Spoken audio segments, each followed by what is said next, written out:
Beautiful है और बहुत ही मजा आ रहा है, मुझे बहुत ही अच्छा है। वंदे मातरम स्वाधीनता संग्राम के दौरान भारतीय क्रांतिकारियों के लिए राष्ट्रवाद, प्रेरणा और एकजुटता का अमर मंत्र था, जिसने उन्हें ब्रिटिश हुकूमत के खिलाफ संघर्ष करने, बलिदान देने और देश की स्वतंत्रता के लिए प्रेरित किया। इस गीत को गाते हुए क्रांतिकारियों ने फांसी के फंदे को चूमा और अंग्रेजों के दमन का सामना किया। दरअसल बंकिम चंद्र चटर्जी के आनंद मठ में चित्रित सन्यासियों की अदम्य चेतना और राष्ट्र के प्रति उनकी भक्ति ने जिस विचारधारा को जन्म दिया, उसी चेतना से उपजा वंदे मातरम भारत के स्वतंत्रता संग्राम की क्रांतिकारी धारा को प्रेरणा और दिशा दिया।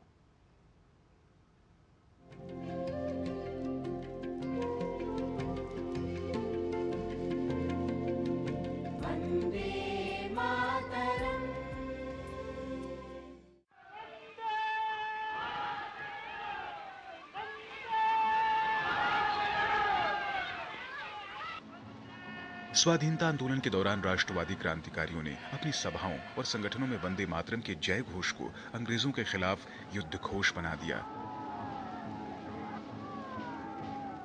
क्रांतिकारी वंदे मातरम का नारा लगाते हुए जेल गए, विरोध प्रदर्शन किए और अंग्रेजों का सामना किया, जिससे यह स्वतंत्रता आंदोलन का प्राण बन गया।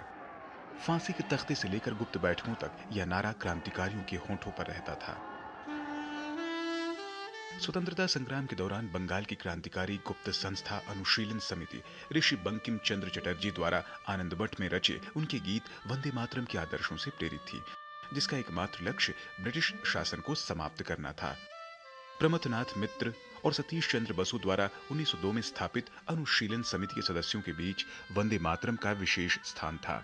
इसके प्रशिक्षण शिविरों की शुरुआत और समाप्ति वंदे मातरम के साथ ही होती थी।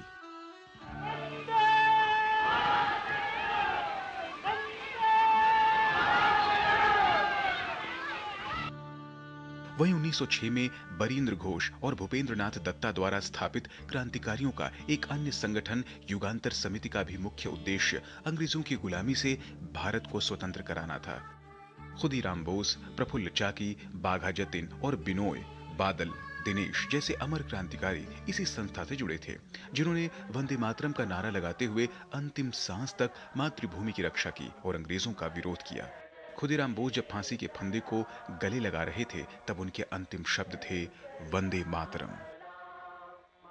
इन क्रांतिकारी संगठनों और उनके सदस्यों के लिए वंदे मातरम सिर्फ एक गीत या शब्द नहीं था, बल्कि मातृभूमि की स्वतंत्रता के लिए अंतिम प्रण था, जिसके लिए मृत्यु भी उत्सव बन गई।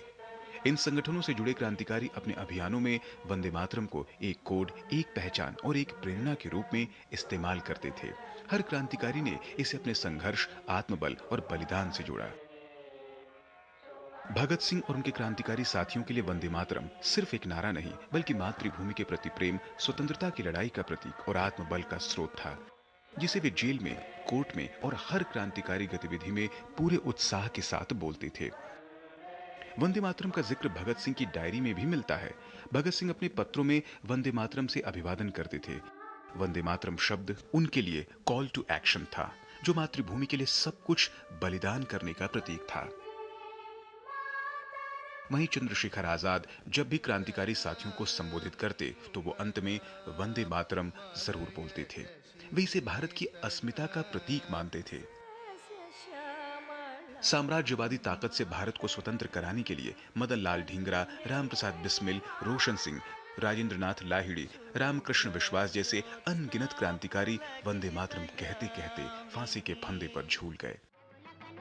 चटगांव जेल में मास्टर सूर्य सेन को 1934 में जब फांसी दी गई, तब उन्होंने अपने साथियों को पत्र लिखा, जिसमें वंदे मातरम लिखा हुआ था। वंदे मातरम का मंत्र गदर पार्टी के क्रांतिकारियों के साथ अमेरिका भी पहुंचा और आजाद हिंद फौज में भी गूंजा।